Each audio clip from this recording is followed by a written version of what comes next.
The best way to explore a city is to connect with the people who live in it. And if there's only 6 degrees of separation between any of us, all you need to start your journey is a single point of contact.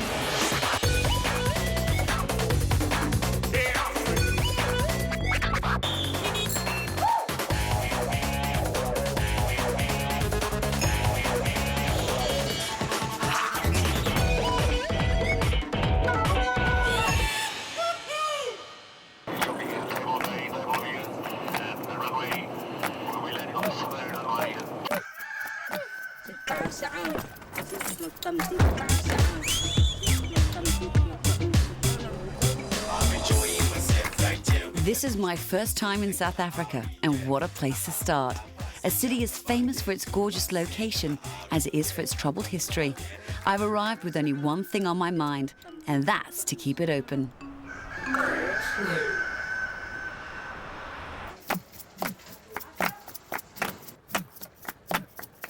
The one person I know in Cape Town is radio show host Lisa Chayet. Hi Lisa, it's me, Asha. She's asked me to meet her on assignment smack in the heart of the city, where she says she's organised some kind of welcome party.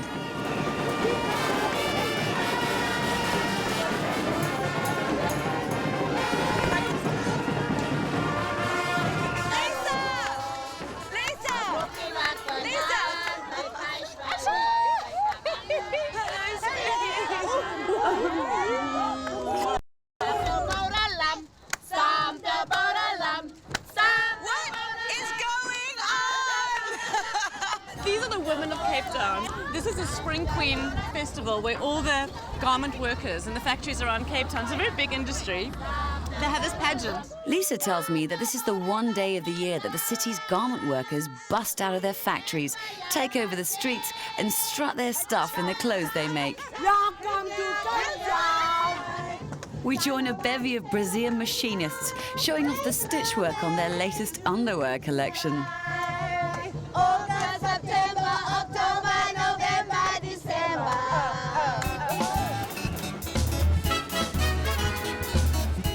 The pageant's the brainchild of the country's trade union movement. And if this is their idea of the new South Africa, then I say, bring it on.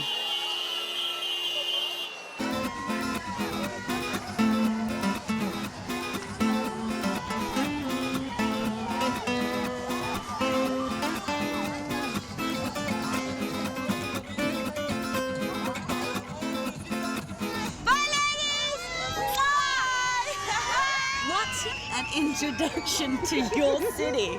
I'm supposed to meet you and you don't say anything. Well, you know, I know you're a woman who likes a bit of a, you know, to have a good time. But aren't they the best, these women? They're people who are machinists and they work for the, you know, they're union members, and this whole thing is about just celebrating who they are and saying, you know, we matter and this is important. And they kept saying, this is made here, we make it. And Yeah. it was so much pride. Yeah, it was. I'm going to do some errands. You're going to come with. I'll take you on a tour. Yeah, it's okay.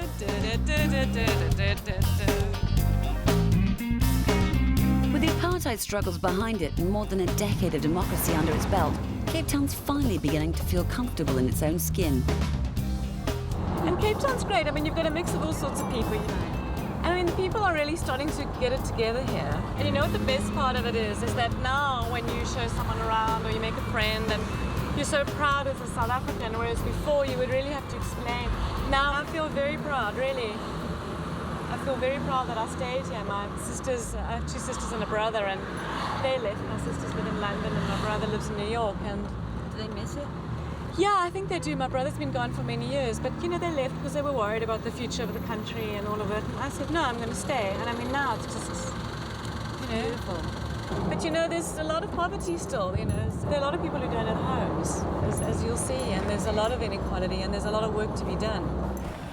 Through her job at the radio station, Lisa's involved in one of the many community projects helping to bridge the gap between the city's haves and have-nots.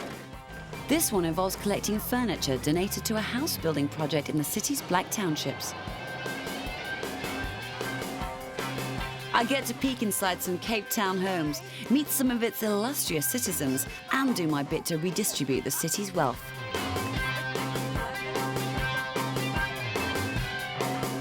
Having loaded everything but the kitchen sink into the car, I'm secretly grateful when we come to our last stop. Hello, are you Zuko? doing? I'm just having my house blessed a little bit, but I'll grab you.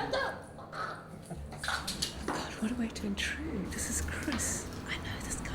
He's a white Sangoma, is very well known in Cape Town. What is Sangoma? It's amazing. Sangoma is like a sage. Right. It's supposed like a witch doctor, but a positive one. Wow, is this okay that we burst in? Yes. He can't hear us probably. What's Yes. the purpose of it? It's to bless the house and to make sure that no evil spirits ever come near this balcony. How are you? Sure, all right. Fancy meeting you here. Are you out of the zone? I'm all right, thank you. Have you snapped out? Yeah, how are you? How are you? We're This is all Asha. friends, yeah. Hi, I'm Asha. Hi. Lisa tells me Chris is a Sangoma, a spiritual healer following African shamanistic traditions. He's one of the few white men to receive the calling. You can see my face. I call you Chris, but I don't know what your Sangoma name is. My Sangoma name is Ntombe Mhlope. Nstombe. Ntombe Mhlope. It's a white girl. White girl. In Xhosa tradition, quite often, male Sangomas are given a feminine prefix or an insinuation to their name to indicate that they serve.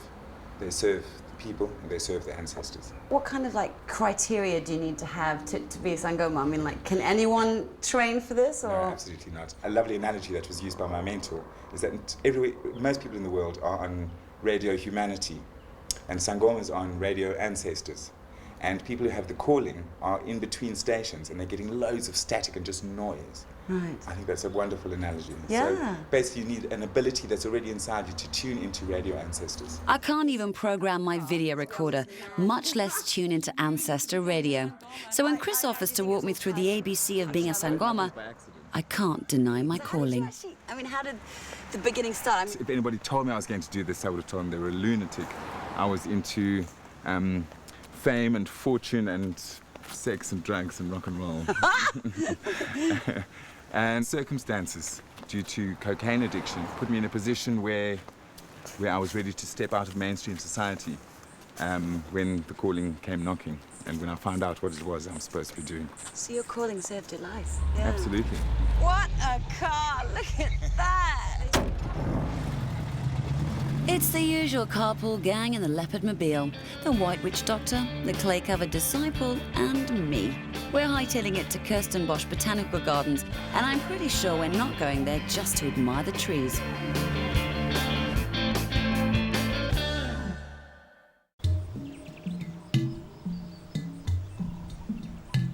For urban witch doctors like Chris, Cape Town's Botanical Gardens are the closest thing he has to a classroom. This is where he teaches his trainees about the indigenous herbs, which are his stock in trade. See you in a while. Bye-bye. Bye. There's a whole picnic. Here we go, whole picnic of people staring at you. Why, you look completely normal. I was warned when I did this that I wouldn't fit in properly with my people again, and that it would always be different. And most white people think I'm on my way to or from a fancy dress party. Right. But all black people know what it's about. Useful plants, do they do the washing up, the sweeping for you, put the kids to bed, cook? We wish. Well, there's some that are used for the washing up, which contain saponins, for example, which are soap substitutes. Okay. But these basically, this is our chemist. This is the tools of our trade. This is a very important indigenous plant. It's called in Xhosa mpepo. Mpepo. It's the herb of the ancestors. Oh my Beautiful, God, that's just... Isn't that nice? The one we use is slightly hallucinogenic. It helps us to go into trance and to come out of trance. It helps you remember your dreams. And if you burn it at night like an incense, it's a very good mosquito repellent as well. Yeah, a particular plant I want to show you because, as you know, at the moment, the hugest problem in the world is HIV and AIDS. Yes. Now, this particular plant, it was recently researched through Western medicine, and they've discovered the pharmacological properties of it, of boosting the immune system for HIV patients and preventing them going full-blown.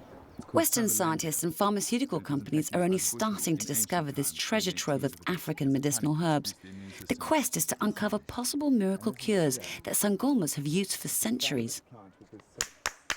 Part of Chris's role is to pass this knowledge on to his Twazas, his trainee Sangomas, who look every bit as colourful as their teacher. My name is Odidi. Odidi. Odidi, yeah. Odidi, you're a Xhosa without dressed yet. Well, the thing is, I'm a performing artist, and I'm in the process of doing a show at the moment. In the show, I play sort of a character who is a sangoma. Learning from Chris a bit of that spirit of sangoma is the ability to actually not have, it's that in-between area. Right. He's a sangoma, but he's not black, so he's a contradiction. We breeze through the Sangoma School syllabus, covering sage inhalation, beadwork amulets, and the African art of sunblock. Oof, it's cold. There you go, you're a yogi now. What were you speaking in? We're speaking Xhosa. He speaks the Pondo version of Xhosa because Xhosa is not really, the Xhosa people are not really what you call, are not one nation. They are a group of peoples, like the Germans, like the Italians before they became one nation. So it's different little bits of tribes and principalities and kingdoms all in one. Xhosa tends to be quite... How are you making that sound? And talking? Well, let's teach her the clicks, come on. Clicks. Yeah, okay. There are 3 clicks.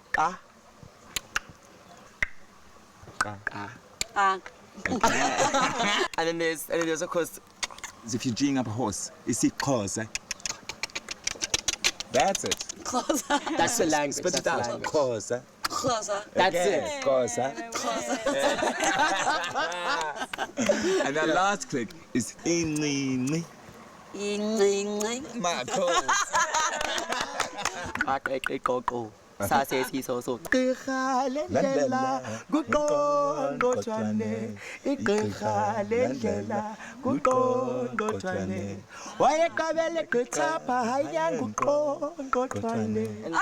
After the tongue-twisting lesson in Xhosa, Odidi wants to show me some hair-raising sights in the heart of Green Market Square. What is that? Ostrich. Yes, ostrich eggs. Good travels. Bye, man. Odidi's preparing for an upcoming performance. When he isn't acting, he's singing cabaret. And when he isn't singing, he's turning hair care into a high art.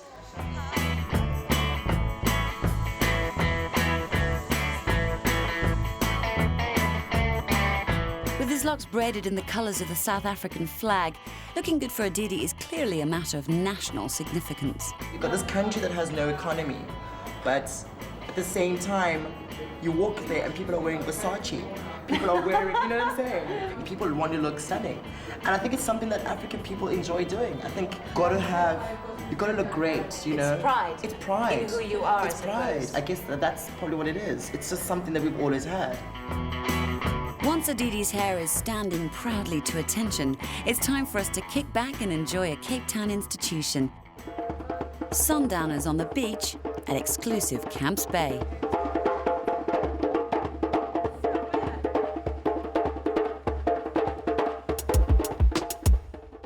This is one of the funniest things about Cape Town beaches. Everyone's there to be seen. All the beautiful people are at, all those international models come down here. You know, I mean, people who don't even need to suntan on Camps Bay Beach. And one of my favorite games to play, of course, is spot the people of color. Because, think about it. This is the first place that anybody comes, from overseas. It's Cape Town, right? To get color. To Africa, to get color. They come here to get color. They come to Africa, you know? So now, where are the happy natives? Hello. I see one person of color over there. There. Mm-hmm. 2 people are sitting here. Yeah. It's the strangest thing. It's I'll get asked questions like, where are you from? Serious? Yeah, Serious? Serious, my friend. I'll be asked, where are you from? I was like, I'm from South Africa. I'm from Cape Town. People are like, really? But you speak so well. It's you can't be a black guy sitting on a beach, with an accent like this, chilling in Cape Town. You've got to be either from Johannesburg or Durban, or if not that, you're from Uganda or Côte d'Ivoire, or better yet, you're from London or anywhere, but it's I don't belong here. And the thing is that when I grew up, I remember my dad used to take us to these beaches, and these beaches were white beaches. Mm-hmm. This side, the Atlantic seaboard, never had the signs up. Right. It was just like a known thing. I see. Like these were white beaches, but we used to come here because, hey, because those black people who had a car and who could drive here obviously could chill out and behave themselves and not cook food on the beach. And then of course what happens is, like, you know, every New Year's Day or Christmas Day, the masses move out of the townships and onto all the beaches in Cape Town. And the happy days take over. It's like, yeah, it's like huge mamas in t-shirts, families cooking with like pots of food, chilling out on the freaking beach. Straight, my friend. Straight.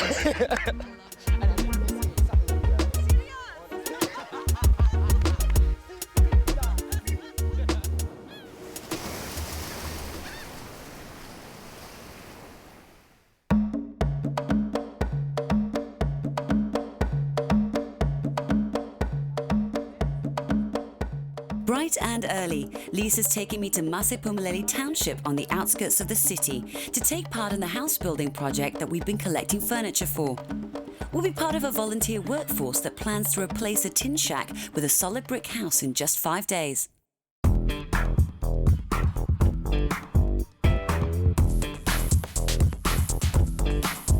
For most of the students, CEOs and tourists pitching in today, this Habitat for Humanity house build marks the first time they've ventured into a black township. The project's all about building up some walls while knocking down others. Okay. So whose house is this going to be, Andrew? This is Lulama's house. The recipient of this house, Lulama, will pay for the cost of materials with a no-interest loan. The money she pays will be used to build the next house, and so it goes. How are Your house you? today? Fine, thanks. And you? Are you happy? I'm happy. I'm very, very happy. I don't know what to say. Wow, this looks fabulous. There you go. After lunch, we get a second wind. I don't know if a first-time bricklayer like me can help finish the house on time, but I'm sure I'll hone my skills over the next couple of days. Hello, you.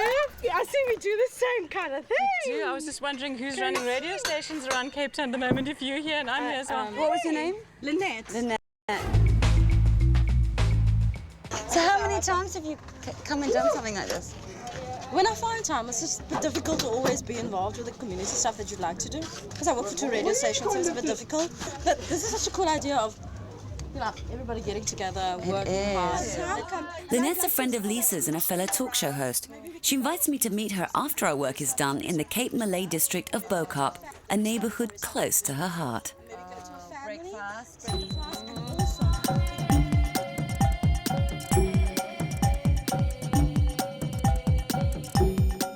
Most of the residents of Bo-Kaap are descendants of slaves brought to Cape Town hundreds of years ago from Indonesia, India, and the Malay Peninsula. They formed a tight-knit Muslim community and maintained a unique culture of their own. This place looks like the housing village for all the workers in Charlie and the Chocolate Factory or something. A lot of people say that the very first house that was painted in a very bright color was a doctor who wanted to almost be a landmark in the area so that people could know if they needed him urgently at what hour of the night, that they would find his house very quickly. How true that is, I don't know, but now Bo-Kaap is well known for these brightly colored homes, and it's quite a fashion statement. So how do you know your way around this place so well? My grandparents used to stay here when my dad was about 23, 24. Every New Year, I come listen to the Cape Malay choirs, the singing, because it's a part of my soul and part of my heritage. We're visiting the neighbourhood at a very special time. It's the last day of Ramadan, the Muslim month of fasting and prayers.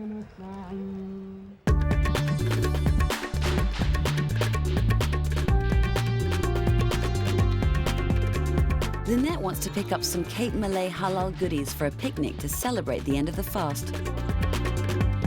We park ourselves on the Sea Point Promenade, where Cape Town's Muslim families gather en masse to observe the end of Ramadan.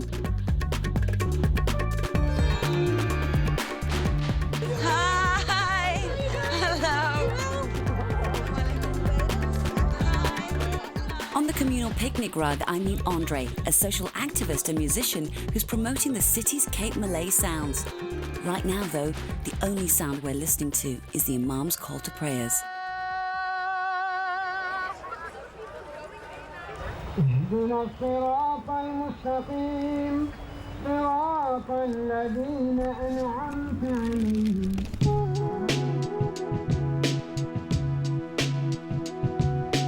I'm told we're truly blessed tonight to sight the new moon, which signals the end of Ramadan and the arrival of Eid, one of Islam's most festive days. First time I've seen the moon after coming here for about 8 years. First time. Other times, other guys have seen it, but I've never seen it. I'm looking at it now, actually seen it. It's the very first time. That's amazing.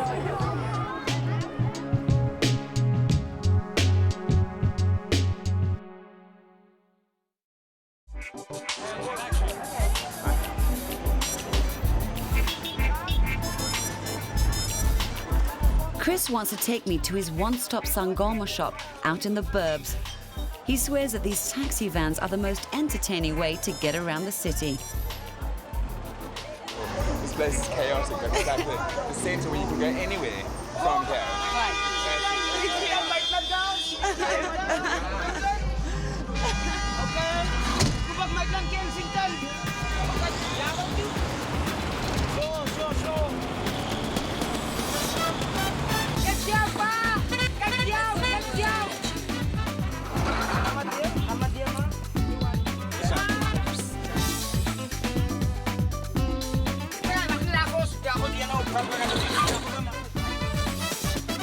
I can't possibly be the only one to realise that the conductor's yelling out destinations that are in opposite directions, but he even succeeds in shepherding innocent passers-by into the van when they don't seem to need to go anywhere at all. This is so bad. It's like a surreal experience. This is all about customer service.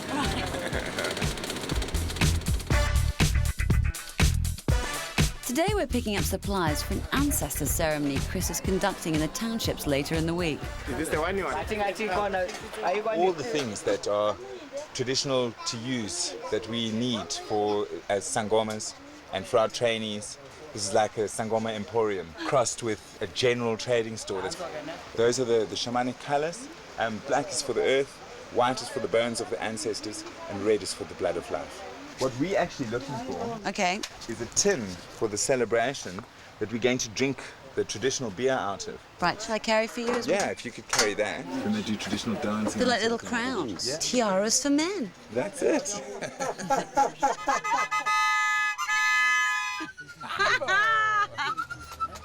What are you doing? Tasting them.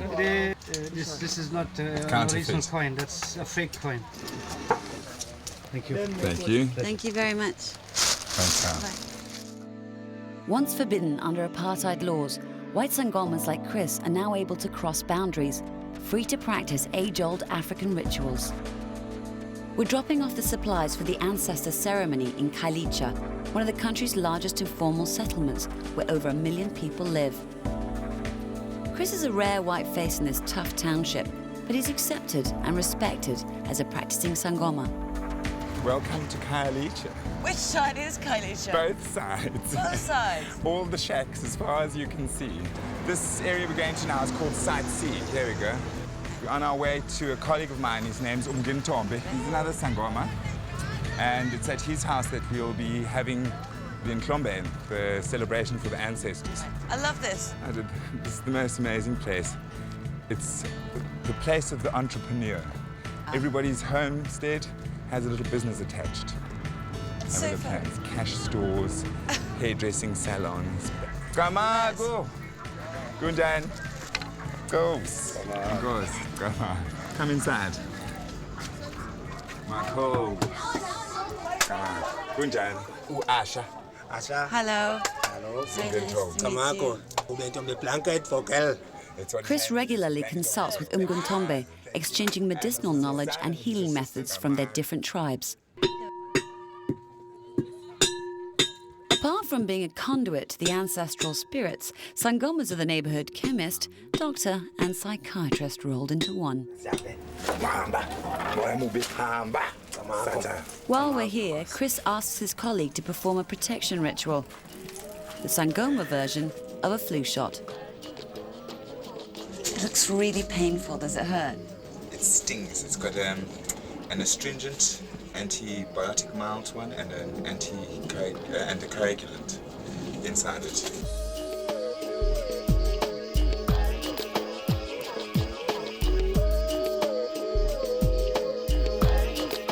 You know your markings? Yes. So what do the markings mean? They're my adoption marks to be adopted into the clan of Kwatlamini. They're not really strong. They're actually really beautiful. You don't even notice them on your face. Do you know what I mean? It seems to. In the beginning. Oh really? I was, having been a model before in my previous life, that was the point when I decided, oh well, the looks are out the window. Safe in the knowledge that no harm can come to Chris, I immediately RSVP Umgantombe's invitation to return later in the week for the ancestor celebration.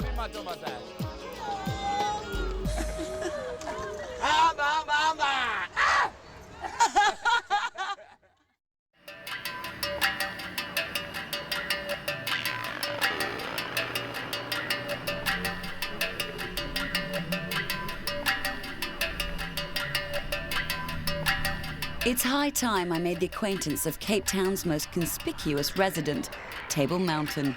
Lisa's taking me to meet someone who's changing the way people think about this local landmark. Dean! Hello! See you. Yeah. This is Asha. Hi, I'm Asha. Yeah, nice hi. to meet you. What do you actually do? The terminology. Dean's an archaeoastronomer who's convinced that stone markers on the mountain are part of a celestial calendar system created by prehistoric peoples. And there's been no real research done in South Africa at all. It kind of wasn't in the past regime's interest to promote the indigenous people, you know, with regards to any great intelligence or spirituality. Cape Town and the peninsula is the very last geographical position to kiss the sun goodnight.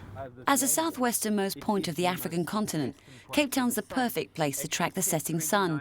Dean believes ancient people followed its path and marked it with stone shrines and carvings. There are over 50 sacred shrines that surround this whole mountain, which are a series of gigantic marker stones, some that are even fashioned in the form of a human head. You see this? Dean's walked every square inch of the Table Mountain range, charting rock formations for over 15 years. To give you some idea, what happens is the sun sets behind it, and the whole image is cast onto a rock wall opposite. So you get this perfect shadow profile.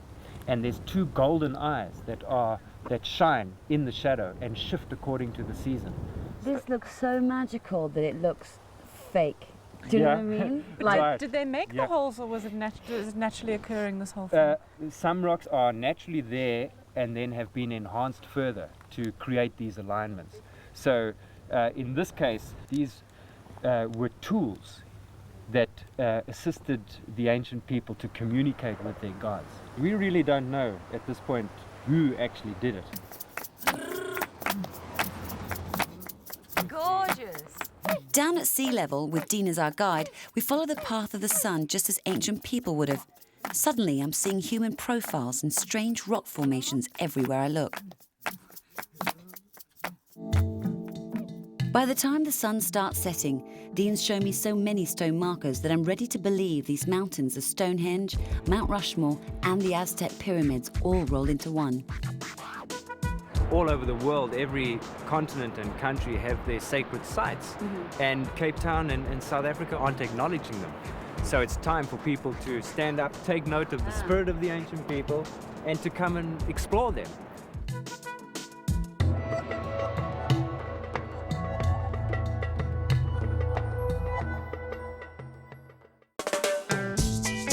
The next morning, I learned something about the spirit of modern Cape Townians when I discovered that in this city, you never need to leave the comfort of your car to go shopping.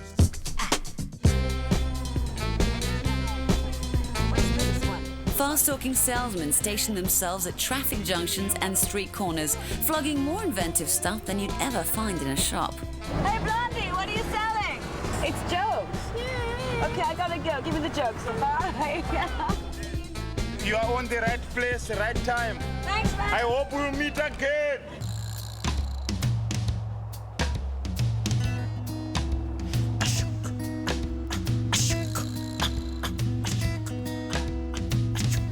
With my drive-by shopping done, it's time to report for my next shift on the building site in Masiphumelele. Lulama's house has gone up so fast that I feel obliged to double-check the brickwork to make sure it's up to my usual standards. Lulama gives me the full tour of our half-built home. In a couple of days, she'll be able to move her family out of their one-room shack and into this two-bedroom house. No more worries about outdoor plumbing or leaky roofs. And it's built up so fast. Yeah, so fast. I can't believe. Are the children excited? Oh, Yeah? yes, very happy. Excellent. That's brilliant. That's It's brilliant. no more rain now. From next day, you see June, July next day, lots of rain in Cape Town. So I'm happy. Tomorrow we put up the roof, tile the roof. Right. And we'll do that all in a day. And Friday is just a celebration, hand over the house officially. Brilliant. I can't Celebrate. wait for that. After getting my hands dirty laying bricks in a township, it's time to glam it up in the colonial heart of Cape Town, where my favourite diva is putting on a show.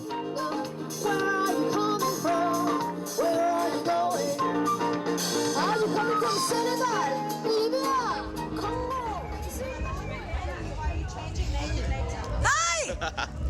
Hello. Hey, babes. Very good, very good. What's going on? Okay, well. You said come meet you.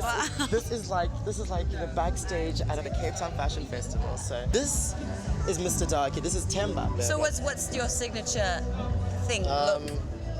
Like you can see, it's like everything is like more recycled, old becomes new. How brilliant! Yeah. I like the idea of recycling. We don't need to buy new clothes. No. Well, good luck. Thanks. Good luck. I'm gonna go help him with his hair. It's a mess. Thanks. This is so mad. I tell you, this is worlds apart from what I saw with the spring pageant. You know, with all the factory workers Yes, making yeah, the yeah. stuff, and I was a part of the underwear and fantastic. swimming suit Oh, one. no. And the girls were all out there, and it was just like they were dancing and Yes, music. I mean, yes. this is like the top high end, obviously, but I'm just gonna go out there and have fun, you know. And I'm wearing like a perfect top because like this track I'm gonna do is I like, love it. The afro is African, like afro. What does that mean? So I looked up in the World Book Dictionary. Bushy curly hair resembling that of African Negro tribes. I said like, chuck you. Let me tell you what the afro is.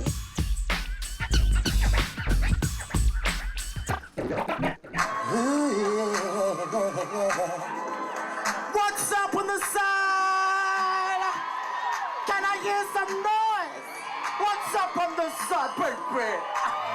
I said, Afro, a style of curly black hair, resembling that of African Negro tribes, says the World Book Dictionary. Afro, it needs no definition, no hateration, no altercation, for it is just it is an afro. The afro is African.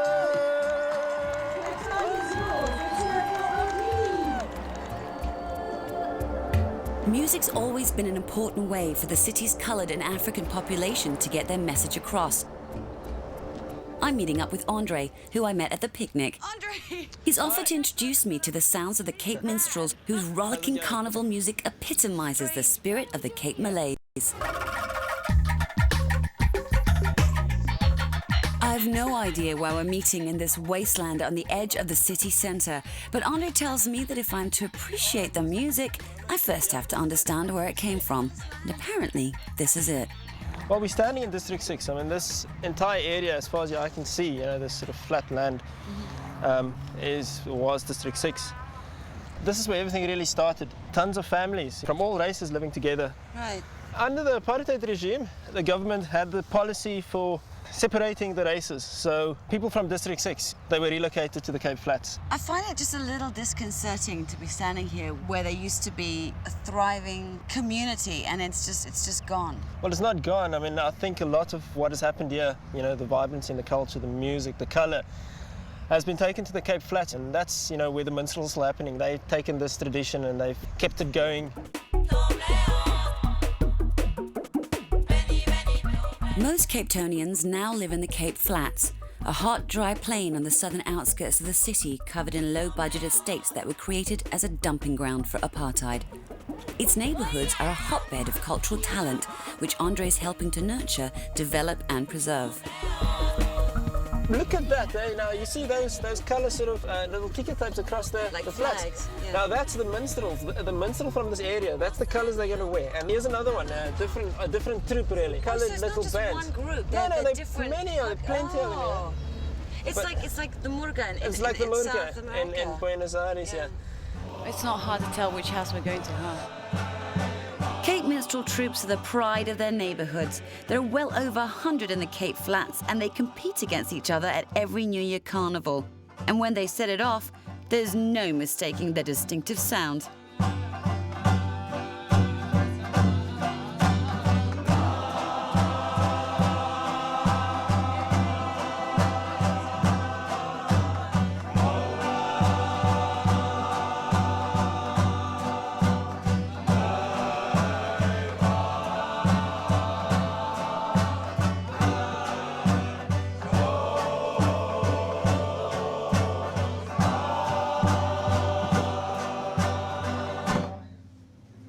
Hi, Butakachi. Hi, Asha. Hi, nice to meet you. Nice to meet you. So how long have you been leader of the gang then? I've started playing when I was very early, about 7 or 8 years old. And banjo I started playing with the Malay choirs. This is part of our culture in the Malay choirs. All the Nederlands songs that we sing, we must have a banjo to accompany. And what were those things that people were banging that looked like tambourines, but there was no bells in them? Yes, that's locally. Did that come about because someone actually had the tambourine broken and all the bells fell off? And someone said, Could we be, can make this noise. I mean, a lot of the instruments are like makeshift, you know. Yes, tambourines, this is what these guys that you saw. Now they give right, so but they hit it differently, you see. Okay. They hit it differently. One will hit like this and one would... Something like that. Gives a different So percussion. basically you need to have rhythm in this band. We must have rhythm. It goes with the... And what happens if someone doesn't have rhythm but wants to join in? We learn him rhythm. We show him rhythm. So how about showing her rhythm? I can show her the rhythm right away if she wants to. Yep, that's your job for tonight, Kachi. That's me. What does Andre do? Well, I'm a modern-day minstrel.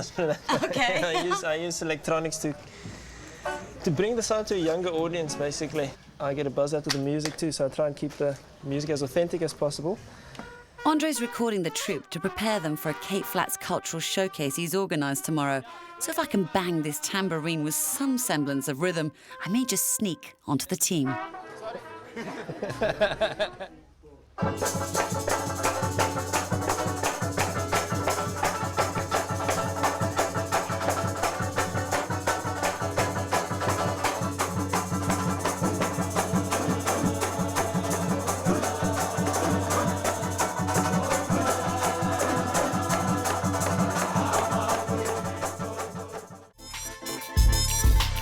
It's the day of the big ancestor celebration in Khayelitsha, and like any other get-together, there's always some last-minute details to attend to. One of the last things we've got to do is we've just got to get chicken to... For eating? Some chickens to sacrifice for the Sangomas for eating. Sacrifice? Yes.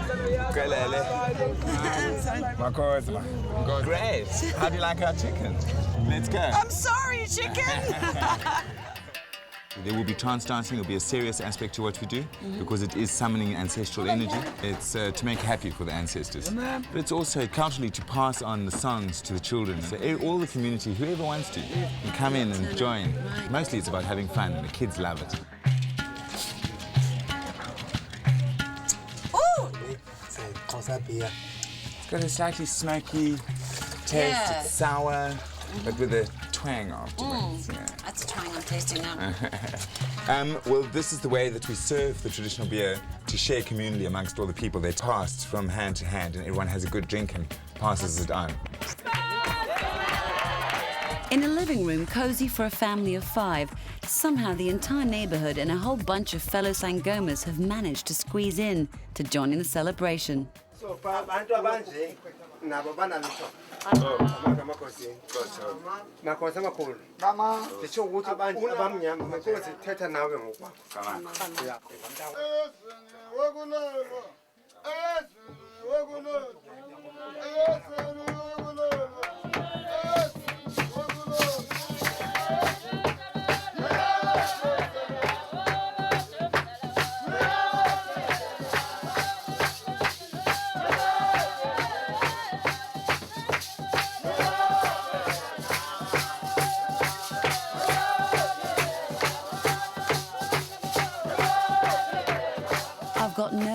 clear whether it's the heat or the sheer press of bodies in such a confined space, but before long my head's reeling and I'm entranced by the singing and dancing.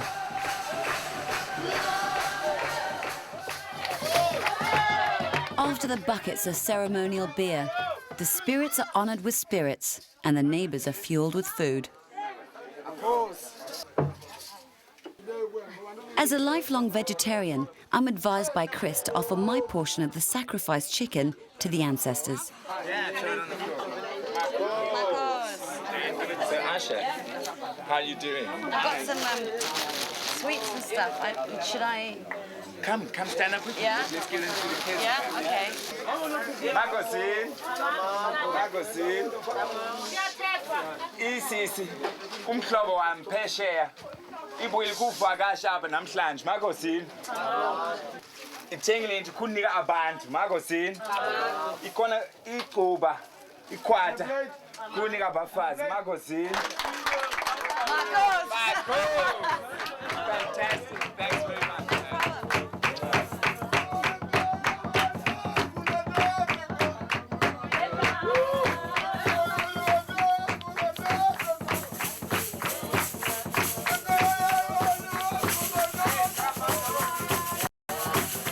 These ancestor ceremonies can go on for days, but I've got to head back to the city for a different kind of celebration. And this time, it's me who gets to dress up for the occasion.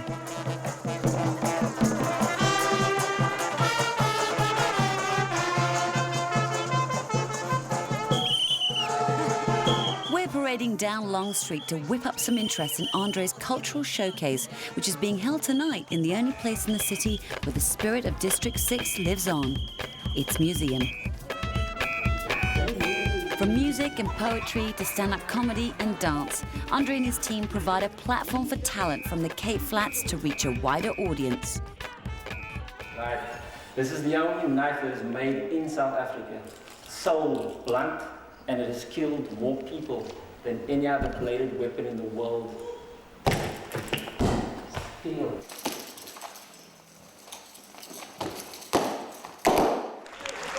Here we go. 1, 2, 3. Everybody say BB, BB, go. Clap your hands up. Clap your hands up. Clap your hands up. Here we go now. Here we go now. There's something wonderfully defiant about bringing raucous music back to District 6, a notion that isn't lost on anyone in this room.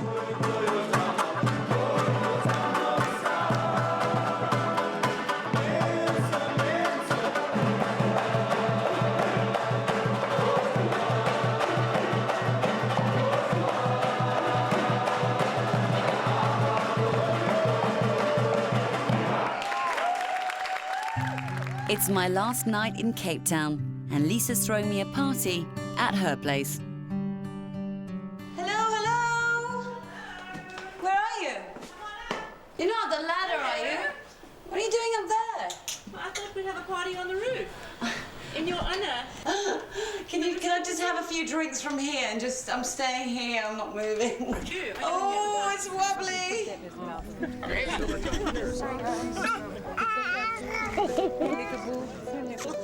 Thank you so much. Fabulous.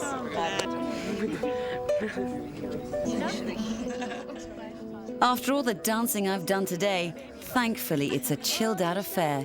I get to bring some of the people I've met in Cape Town together, and we all get to enjoy the city laid out at our feet. She called him Jesse was, my darling, yes she was. She called him Nicholas, my darling, yes she was. Who's on call? I'm trying to go do that. Isn't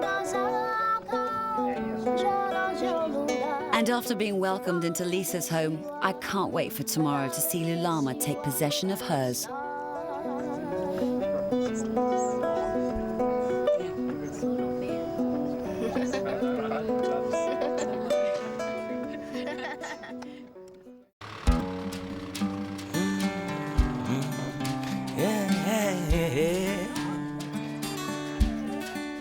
This is it. It's the final day of the house build, and the keys are ready to be handed over to Lulama. the proud new owner.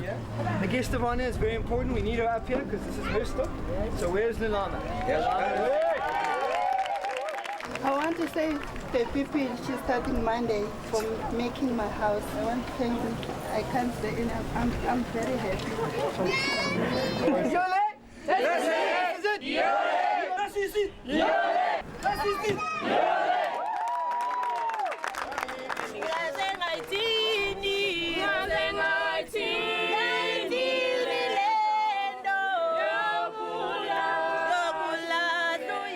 It's mind-blowing how easy it is to put a roof over a family when everyone pulls together.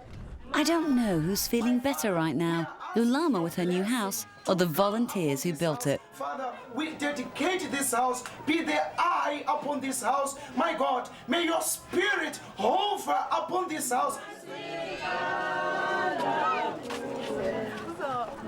All I can say is how many people come to Cape Town and get to build a house from scratch. Great guy. Oh, it's a pleasure. Thank you so much. There we go.